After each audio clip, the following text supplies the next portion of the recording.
Hello everyone, welcome back to our course.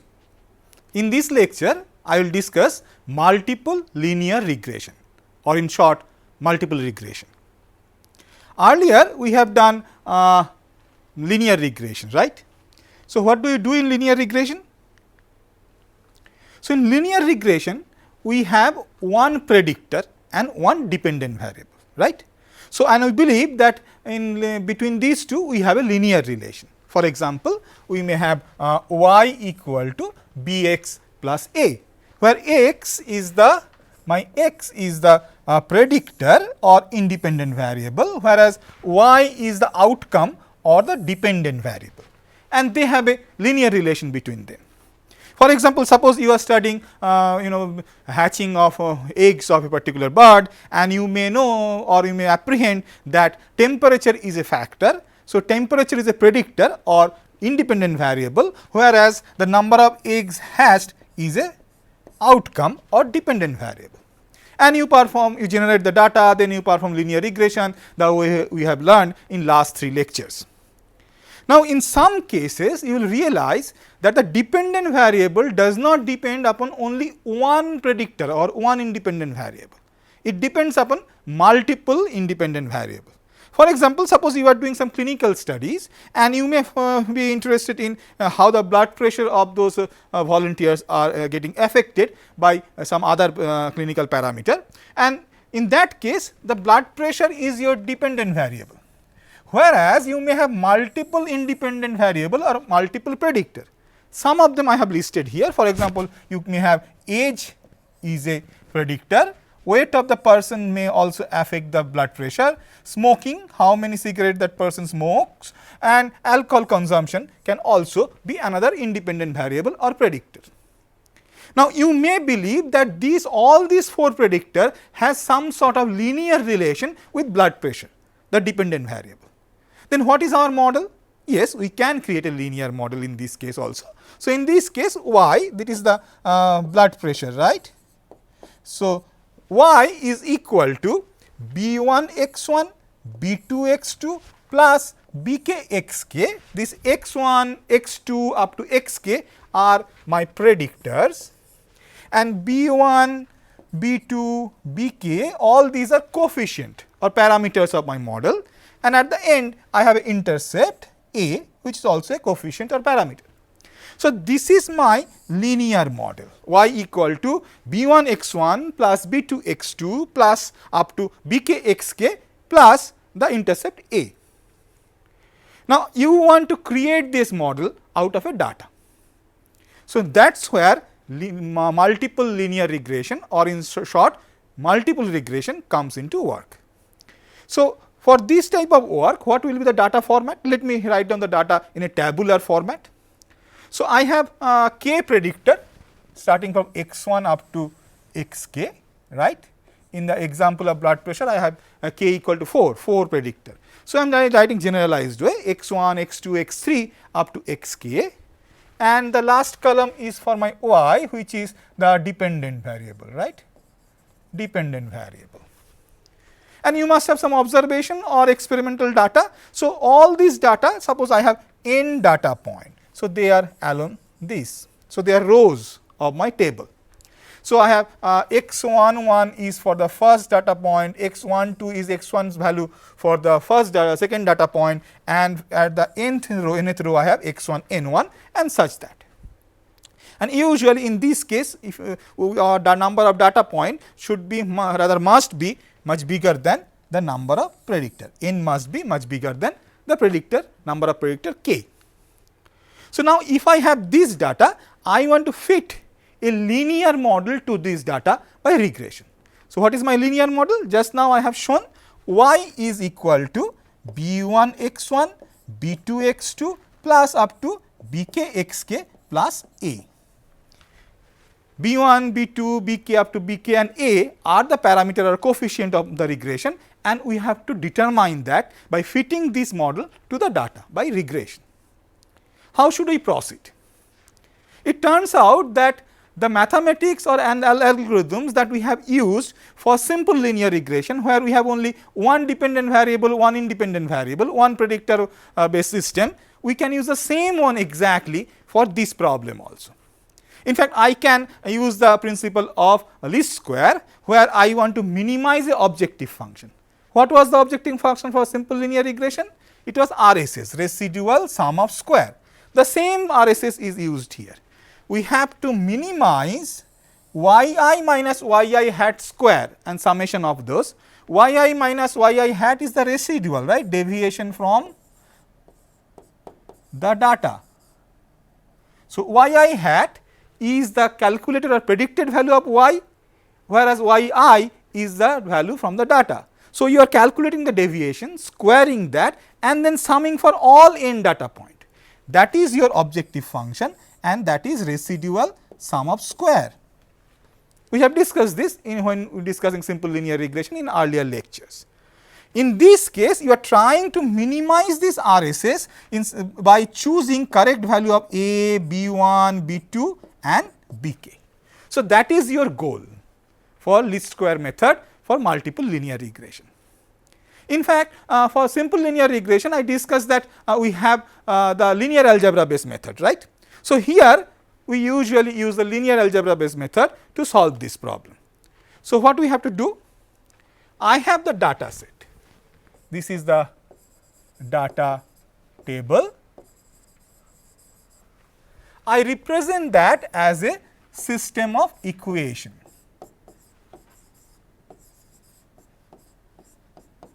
What do? I have a linear equation that I have to fit.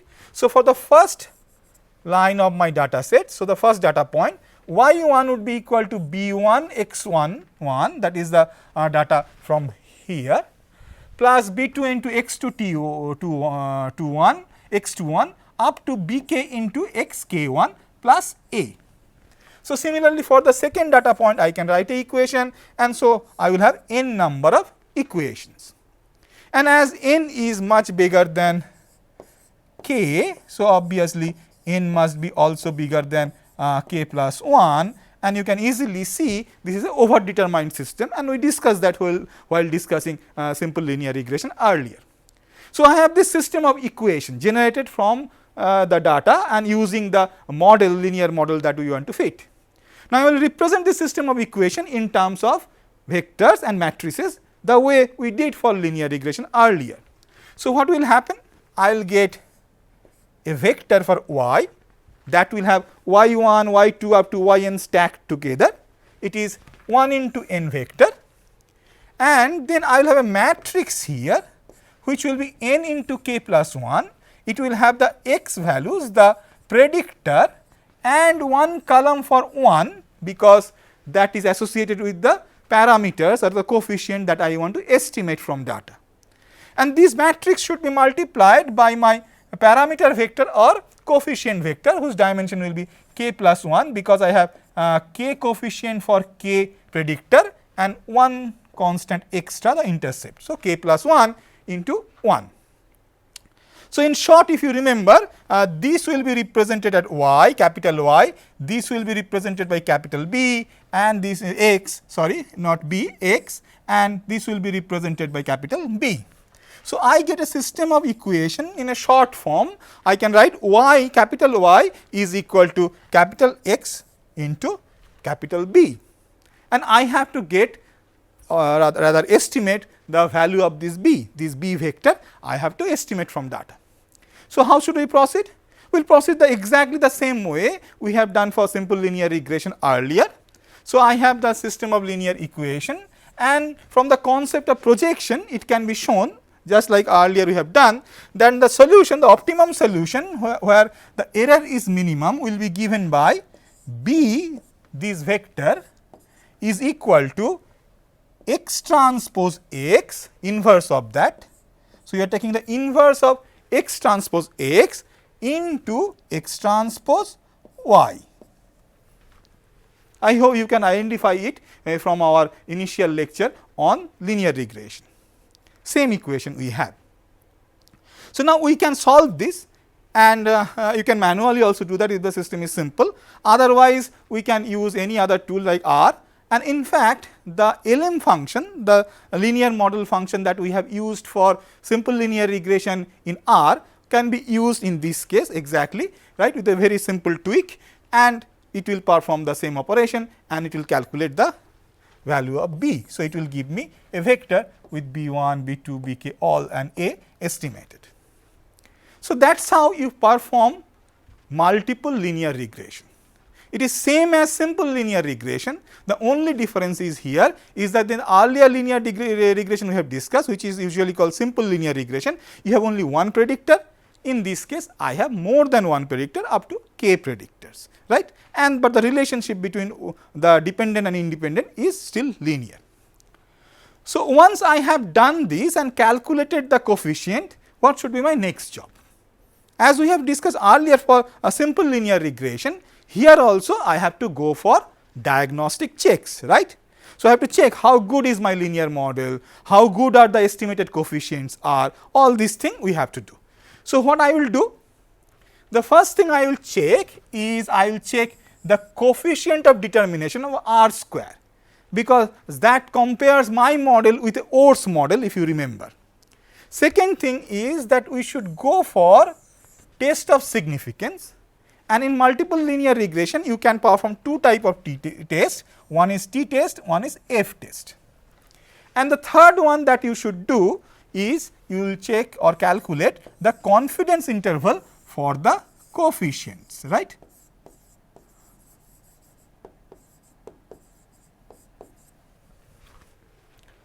Now, confidence interval estimation and Ttest will remain same, exactly same as you have done for simple linear regression, where you have only one predictor. So, I will not discuss that in this lecture separately, but there will be some twist in this coefficient of determination R square. So, I will discuss that in detail, and we have not discussed Ftest earlier. So, I will discuss Ftest in this lecture. So, let us start with R square. Just to remind you, what is R square? In R square, or coefficient of determination, you are testing how good is your model, linear model, with respect to the Ors model, right. And if you remember, in the Ors model, y is independent of all the predictor. So, it is equal to a constant, right. Usually, you can take the mean value, right, constant, mean value of y. This is your Ors model. And then we compare the error between in the linear model versus the error in your Ors model. And that is how we define coefficient of determination, which is R squared equal to RSS divided by TSS. RSS is the residual sum square error, TSS is the total sum squares of error, right. And TSS in a way is representing the error in the Ors model, whereas RSS is the error in your regression model, linear model, and we try to minimize this RSS while doing least square method of regression, right. So, this is my R square. This we have used when we have done simple linear regression, and it worked beautifully. Now, but in case of multiple linear regression, we have a trouble with this R square. What is the trouble? As you increase the number of predictor, that is k is increasing, right.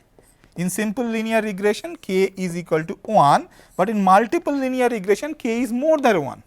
It can be 2, 3, 4, n up to 100 or something bigger than that also, right. So, k is increasing. So, as the predictors is increasing, what will happen? RSS, the residual sum of square error, will either stay same or it will keep on decreasing. That is because we are trying, our optimization method of least square method is actually trying to reduce RSS, right. So, if I add some extra predictor, either RSS should decrease or it should stay same as when we do not have those predictor. So, as I keep on increasing the number of predictor in my model, the RSS either stays same or it keeps on dropping. So, if RSS keeps on dropping, what will happen? This whole thing will become smaller. So, this thing R square will become bigger and bigger.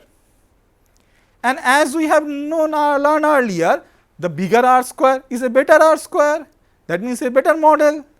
So, this will lead us to a conclusion that as R square is high, we are getting a very good model, but this is a trap. A very high R square model may be actually a overfitted model. That is what I have written. This model may have a very high R square, but it may be a overfitted one, and a overfitted model is bad for its predictive capacity. And this is not a problem for multiple linear regression alone. Anytime we try to create some sort of model based on observational data, we always may get trapped into this trap.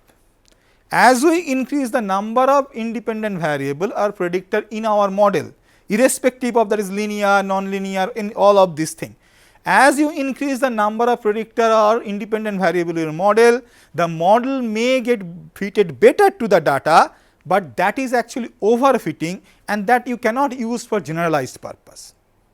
Let me explain this general concept a bit before we move into this particular case and how to sort it out.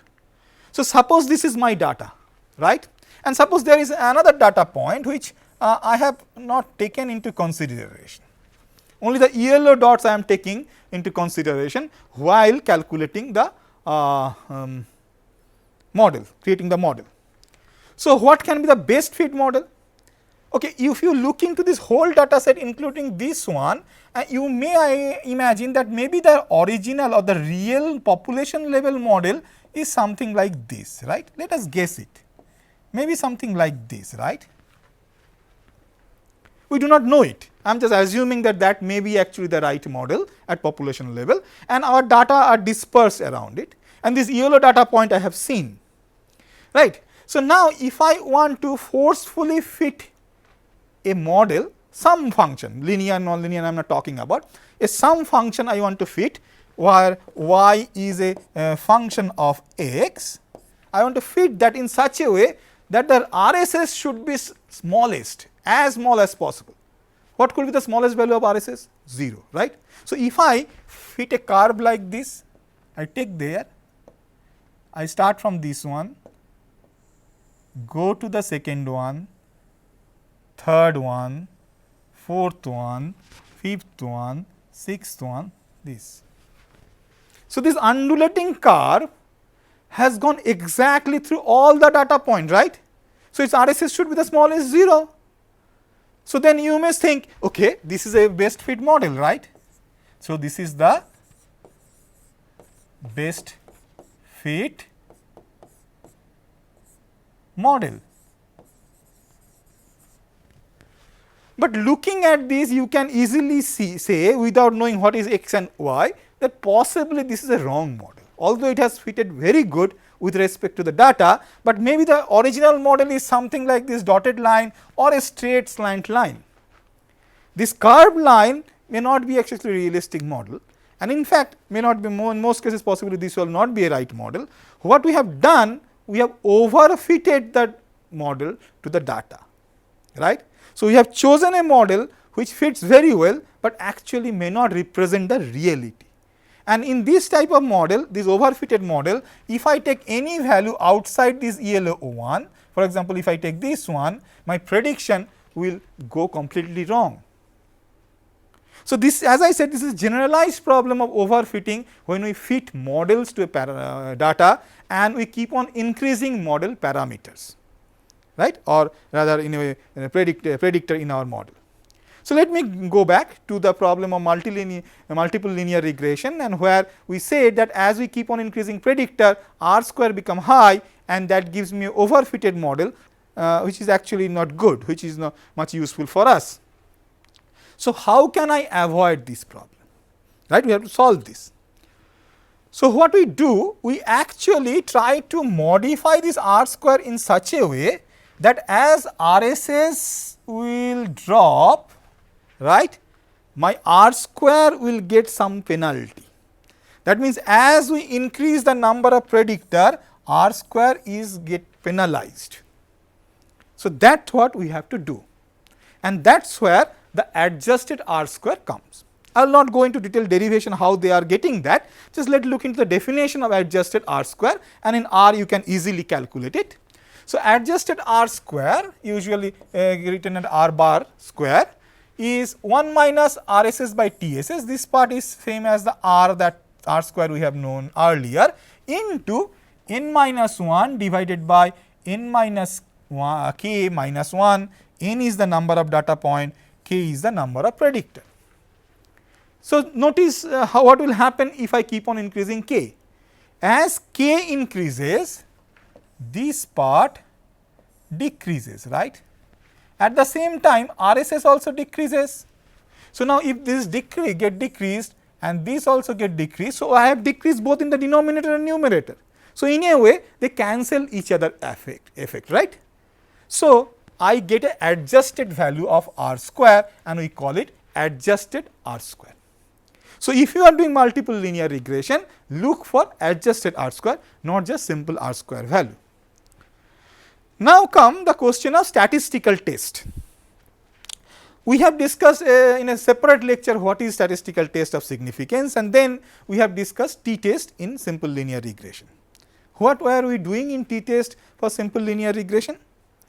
We have fitted the data to our model to a sample data, right, data of a sample, and now we want to know whether this model with one predictor and one constant term y equal to mx plus c, for example, is a valid representation, is a correct representation of the model in the population level, right. That is why you have to do a statistical test, and in that case you do t-test and you actually check the significance of each not each predictor, because simple linear regression has only one predictor. In that case, what you do, you are trying to check the significance of one predictor and its coefficient, right. So, you have y equal to mx plus c, you calculate whether m is significant or it is equal to 0. That is what you do by t-test. Now, in case of multiple linear regression, you have k coefficient for k predictor and I have a additional a term for the intercept constant. So, for each of this coefficient, each of this k plus 1 coefficient, I can do t-test, right. So, I can do t-test for all those k plus 1 coefficient individually.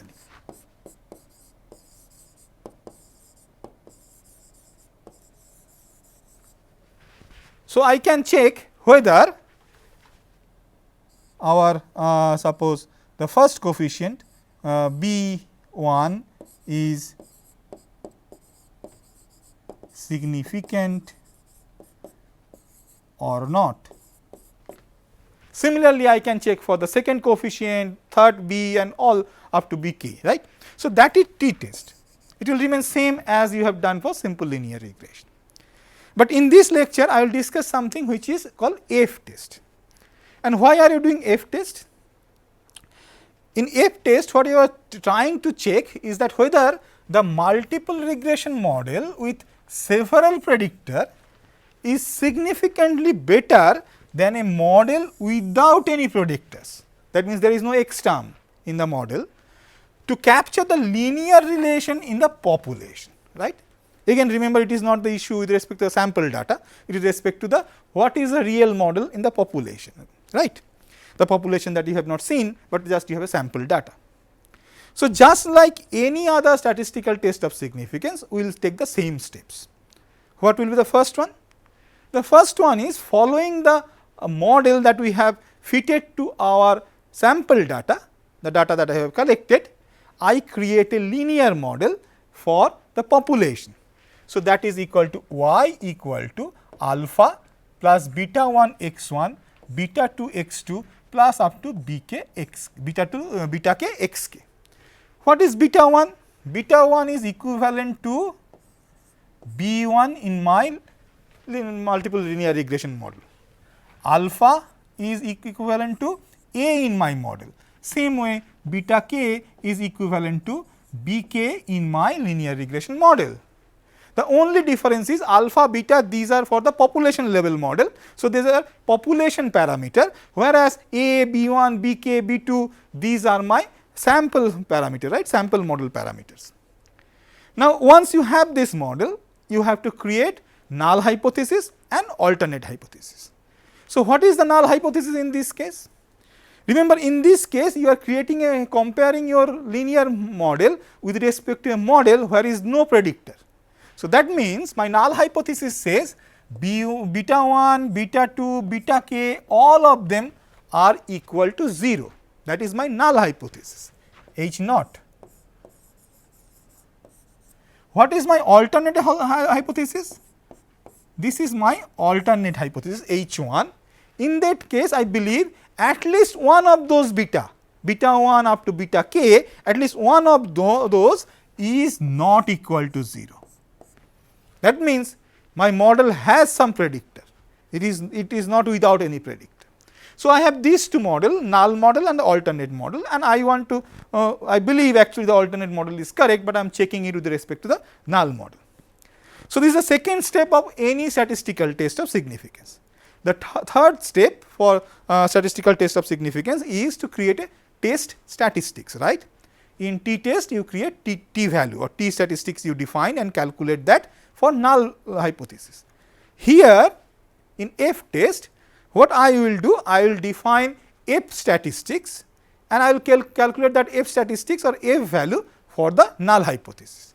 So, for the null hypothesis that I have considered here, the F statistics F naught is actually defined, I will not go in detail into that, is defined as the ratio of two errors. See, this is also error, that is yi hat is the value predicted for yi and y bar is the mean value of y in your data.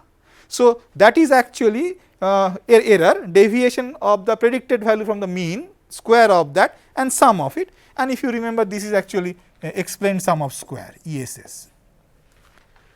And what you have in the denominator, that is also error, that is yi minus yi hat whole square. So, essentially it is a residual sum of squares, is not it? That is what we have here. Apart from that, this ratio is multiplied by some values n minus k minus 1 divided by k. These are associated with degree of freedom of certain thing that we are dealing here in this model. We will not go in detail of that. So, we have this definition of F naught, the F value for or F statistics for my null hypothesis. Now, it can be shown that these F statistics actually follow a probability distribution function called F distribution. And F distribution is a two parameter distribution, and those two parameters are called degree of freedom, and in this case the degree of freedom df will be k and n minus k minus 1.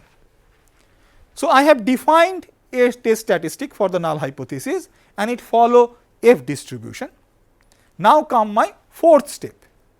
So, I have the experimental data, I have fitted the model and I have the null hypothesis, alternate hypothesis. I calculate the numerical value of F naught, the F statistics for null hypothesis, and then I look into the F distribution.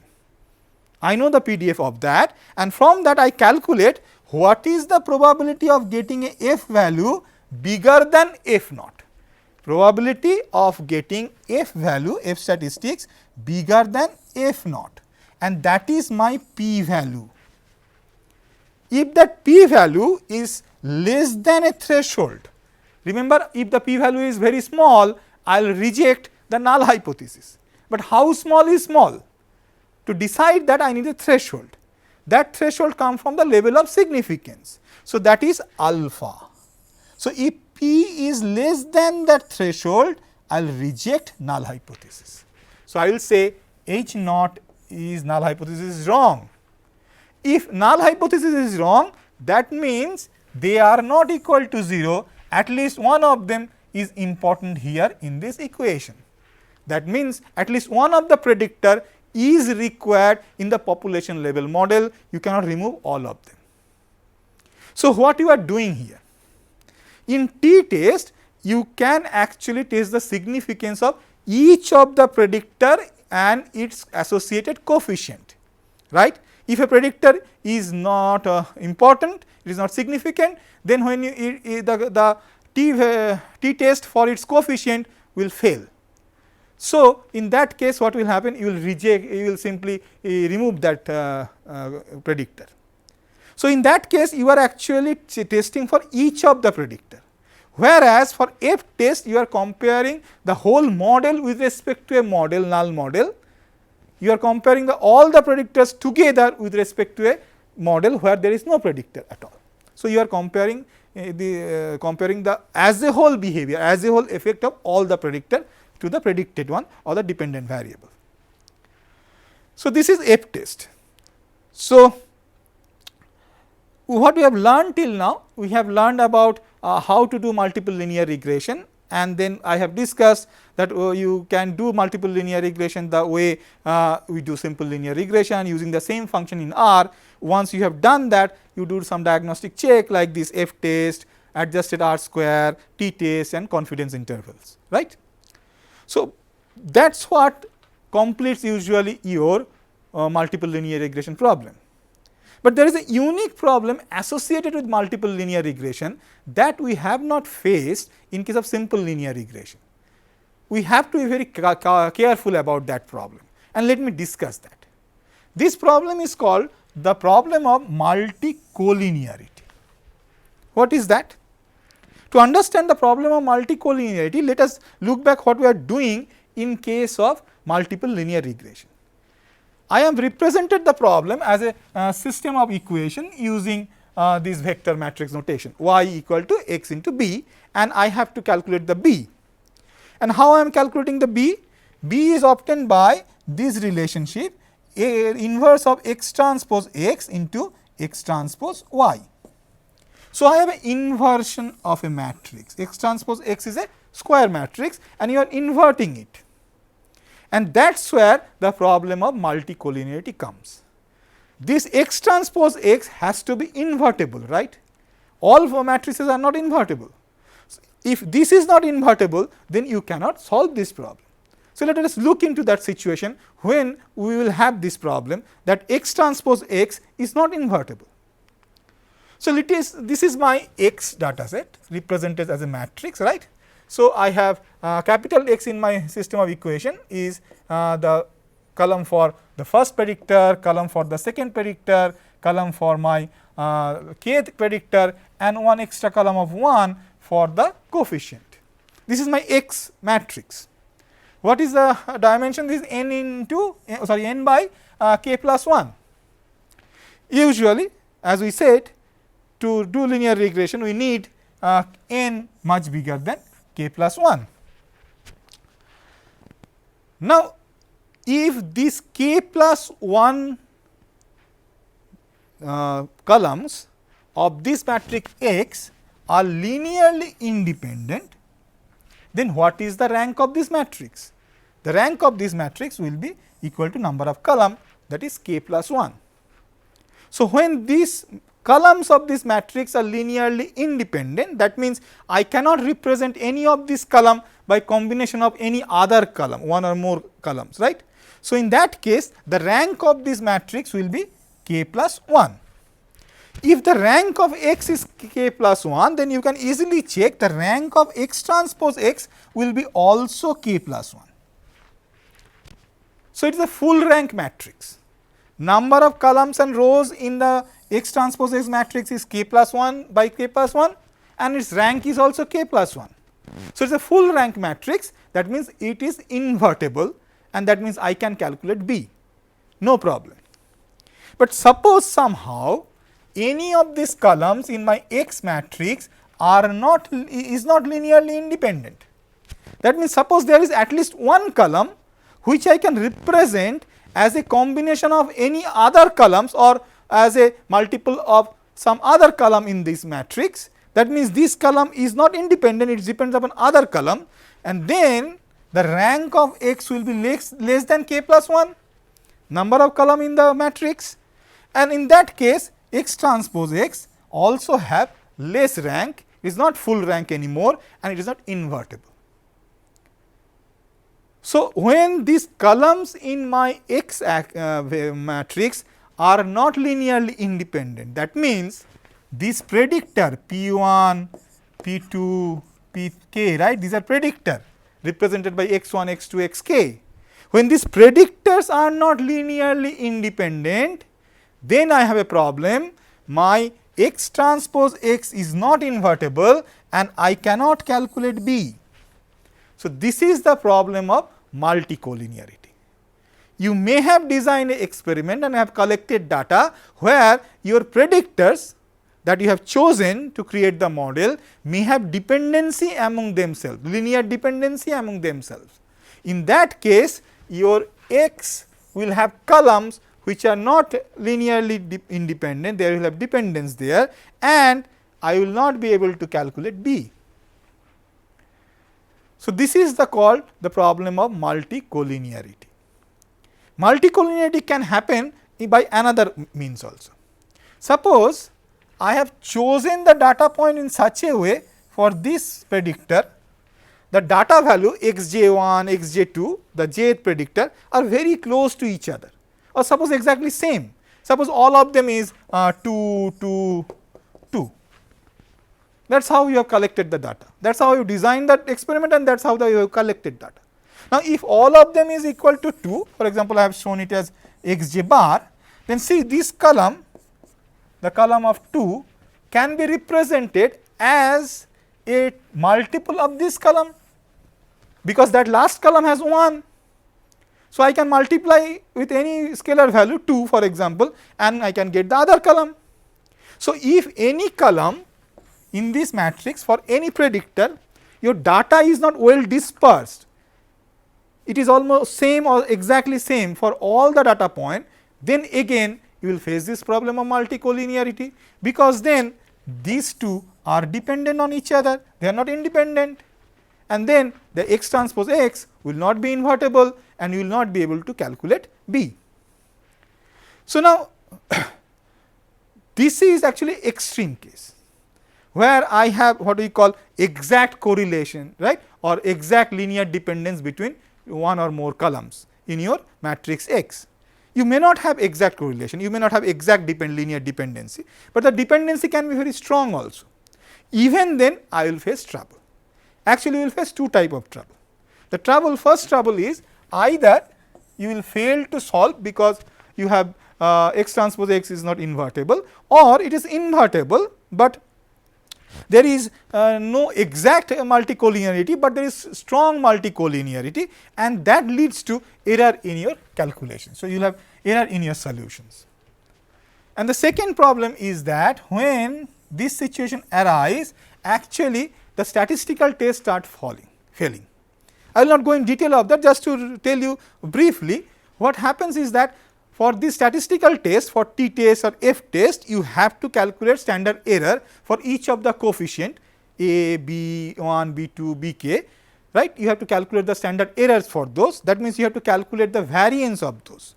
And when you have this multicollinearity, these variances are there is a huge error in these variance calculations, right. So, if you have error in your variance calculation, then there is error in your standard error calculation, and then obviously your statistical test goes wrong. So, when you have multicollinearity problem, you will face these two problems. Now, we know this problem is unique for multiple linear regression, but how do I detect that my model has this problem? Because if you are using R may have done the solution and you may have got a solution which is erroneous, and it has done also statistical test, that is also wrong suppose. But how will you know that these are wrong? Because you do not know the real model, right. Now, to detect the multicollinearity problem in your model, what we can do, you can do some diagnostic checks. The first one, the simplest one you can check, actually you can look into the data for each of those predictor, the x values, and may calculate the Pearson correlation coefficient between any two pair. So, you take x1, data of x1 and data of x2 and calculate the Pearson correlation coefficient. If the correlation coefficient is very high, that means x1 and x2 has some sort of linear relation. So, in this way you calculate the correlation coefficient for all possible pairs of these predictors or independent variables. If any of this pair have high value of correlation coefficient, then you can assume that okay, they may have some linear dependence, and you can look into it and you may sort out the problem. But this is always pairwise, right. but the linear dependency between columns in X may not be pairwise. One column may depend upon a combination of multiple other columns, right. So, in that case actually VIF, a particular diagnostic check, comes very handy. So, we will calculate the variance inflation factor. What is variance inflation factor? See, in multiple linear regression, what we are doing, we have a dependent variable y and we have set of x which are predictors. Now, you do multiple linear regression, but you remove y. You take one of those predictor, suppose xj, and leave rest of the predictor and create a linear model. So, what we have, xj equal to p naught, a constant, plus p1 x1 plus p2 x2 up to pk xk, but notice here I do not have xj here because I have taken xj on this side. So, that means in this case xj is a dependent variable and rest of the predictor are independent variable. So, what you do, you perform multiple regression on this. So, for all the predictors starting from x1 to xk, you create this type of model and perform independent multiple linear regression. These are called auxiliary regressions. And for each of these regression, you calculate the R-square value. For example, for xj, the predictor xj, maybe I have done the regression and I have got the R-square value, that is called Rj square. Now, VIF, variance inflation factor, for xj is defined as 1 divided by 1 minus Rj square. So, now notice this, if xj has high linear dependence on some of the other predictor on this side of my equation, right, then Rj square will be high, close to 1. So, if it is close to 1, if this one is close to 1, then what will happen? This denominator will reach towards 0. That means VIF will grow.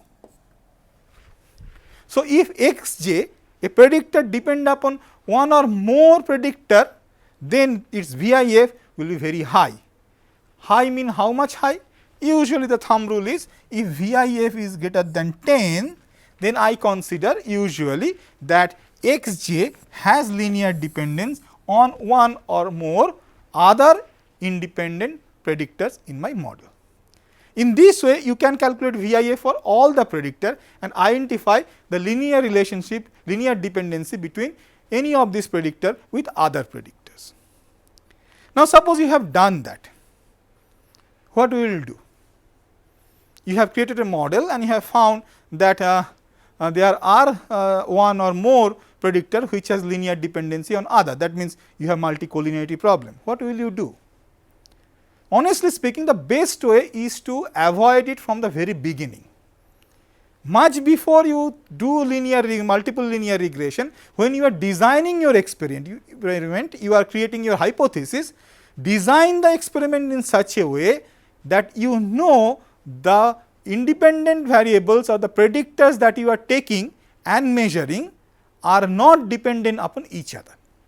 For example, in some cases, as we have discussed earlier in the lung cancer example, it has been observed that the people who smoke, they also drink many a time, right. So, there is a strong correlation or dependency between these two variables.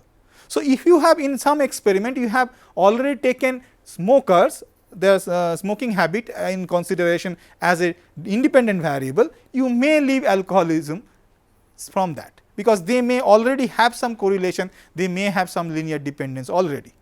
So, this is I am just giving a rough example. So, for your problem, you have to think through before you go for data collection and do the experiment, design the experiment in such a way that you know the predictors that you have taken does not have any dependency among themselves. This is the best way to handle this problem. You will not face the problem at all when doing the regression. But suppose you have already done the experiment, what you will do? You cannot change it anymore. So, in that case, you have to think over again what is the utility of your model. In many cases, actually you can simply tolerate this multicollinearity. For example, you are using this model, this equation just to make some prediction, right. It is fine, you can in most cases tolerate it. But suppose you are creating this model and then you want to decipher some causal relation. So, you have 10 predictors in your model and a disease outcome is connected to that predictor as per your linear model. And now, you want to explain that okay, this predictor actually causes the disease. So, you are not actually making any numerical prediction here, you are just want to make some causal relation between these two, right. So, in that case, if you have taken a situation where you have linear dependency between these predictors, you may make wrong conclusion. So, if that is the case, you cannot tolerate. But in general, if you are just making a prediction within the data range which you have used to calculate do the regression, you may safely use it. So, in that case, tolerate this multicollinearity. The other one, which is the extreme one, that okay, you cannot tolerate it and you may have to make some causal inference from the model. Then what you have to do, if you have identified some variable, the predictor as dependent on other, you should simply remove them. That is how you handle multicollinearity, which is unique for multiple linear regression problem, not present in simple linear regression. So, that is all for this lecture. Let me jot down what we have learned. In this lecture, we have learned a multiple linear regression, where you have more than one predictor or independent variable and we have one dependent variable which has a linear relation with these predictors. And you have a data set, you want to fit this model to the data set and you use the linear regression for that. Now, the algorithm of least square method that we have used for simple linear regression, we can use that as it is for our multiple linear regression also. Third, what we have discussed about the diagnostic checks. For example, we have discussed adjusted R-square, we have discussed F-test, T-test and confidence interval we have discussed for simple linear regression, and those are applicable for multiple linear regression also. And at the end, I have discussed about the problem of multicollinearity, why does it arise and what it can affect, how it can affect our model and how to handle it. But just to remind you, actually we should always think of it before the first point. Before you design an experiment where you have a hunch that you may go for multiple linear regression in future, think through the experiment, identify all the predictors or independent variables which may have a relation among themselves, separate them out. You will never face the problem of multicollinearity. That is all for this lecture. In the next lecture, I will discuss how to use R to perform multiple linear regression for a data set. So, see you in this lecture. Till then, happy learning.